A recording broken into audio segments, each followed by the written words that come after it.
Rotasi bumi. Rotasi bumi adalah perputaran bumi pada sumbunya. Bumi berputar dari arah barat ke arah timur. Dalam satu kali rotasi, waktu yang dibutuhkan adalah 23 jam, 56 menit, dan 4 detik. Namun kita lebih sering membulatkan waktu tersebut menjadi 24 jam. Waktu satu kali rotasi disebut kala rotasi, atau kita lebih sering menyebutkannya satu hari. Akibat rotasi bumi. Yang pertama, perbedaan waktu. Sekali rotasi lamanya 24 jam, dan setiap tempat di permukaan bumi telah berputar sebesar 360 derajat bujur. Maka permukaan bumi terdapat 24 waktu lokal. Penetapan waktu dimulai dari garis bujur 0 derajat, yaitu di bawah kota Greenwich di London. Garis bujur timur waktunya lebih awal atau ditambahkan 1 jam setiap kelipatan 15. Sedangkan garis bujur barat waktunya lebih lambat atau dikurangi 1 jam setiap kelipatan 15 derajat. Yang kedua, batas penanggalan internasional. Jika penghitungan waktu didasarkan pada garis bujur, yaitu bujur barat dan bujur timur, maka batas penanggalan internasional ada pada bujur 180 derajat yang terletak di Samudra Pasifik. Bila belahan timur 180 derajat, bujur timur, tanggal 15, maka di belahan barat 180 derajat, bujur barat masih tanggal 14. Yang ketiga, adanya pergantian siang dan malam. Rotasi bumi membuat matahari seolah-olah bergerak dari timur ke barat. Saat pagi hari, seakan-akan matahari muncul dari timur, dan saat sore hari, matahari akan terlihat seperti menghilang ke barat. Padahal sebenarnya yang bergerak adalah bumi kita berputar di sumbunya, mengelilingi matahari, sedangkan matahari diam. Hal itu disebut juga gerak semu. Gerak semu matahari. Rotasi bumi menyebabkan adanya pergantian siang, sore, dan malam hari. Rotasi bumi juga membuat suhu udara di pagi hari lebih rendah dibanding siang hari.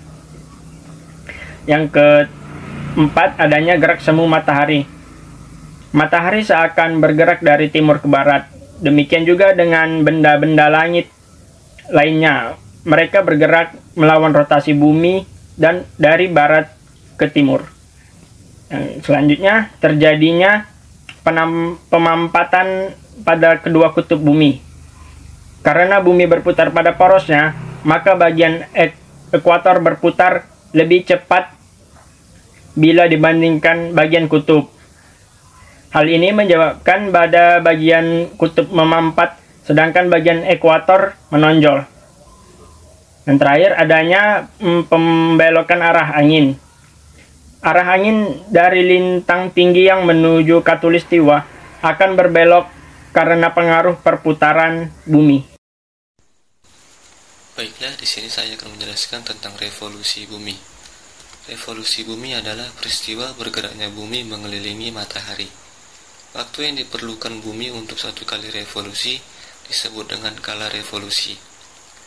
Kala revolusi bumi adalah 365/4 hari, atau yang sering kita sebut dengan 1 tahun.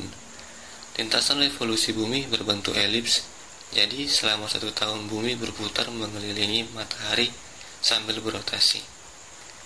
Akibat yang terjadi karena adanya revolusi bumi ialah yang pertama, perbedaan lama waktu siang dan malam. Revolusi bumi serta kemiringan sumbu bumi terhadap bidang ekliptika yang besarnya 23,5 derajat menimbulkan perbedaan lama siang dan malam.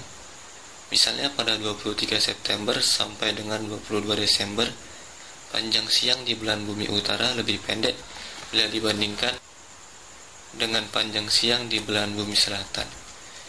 Yang kedua ialah gerak semu tahunan matahari.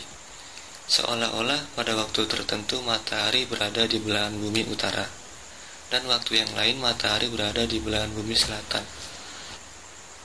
Bisa diamati pada bulan Juni sinar matahari mengenai dinding rumah bagian utara, sedangkan saat Desember sinar matahari menerpa di bagian selatan. Yang ketiga ialah perubahan musim. Beberapa negara mengalami 4 musim, yaitu musim semi, musim panas, musim gugur, dan musim dingin. Sedangkan negara yang ada di dekat garis khatulistiwa hanya ada 2 musim, yaitu musim hujan dan musim kemarau. Yang ketiga ialah akibat dari perubahan revolusi bumi, yaitu perubahan penampakan rasi bintang. Akibat adanya revolusi bumi, maka akan terlihat perubahan rasi bintang di langit. Perubahan gugusan atau rasi bintang inilah yang kemudian digunakan sebagai tanda zodiak. Dan yang terakhir, akibat dari revolusi bumi ialah tahun kehabisan. Kala revolusi bumi adalah 365 seperempat hari atau 1 tahun. Karena adanya perbedaan seperempat hari, maka untuk memudahkan penanggalan dibulatkan menjadi 365 hari. Tahun keempat ditambahkan 1 hari pada tanggal 29 Februari yang disebut dengan tahun kehabisan.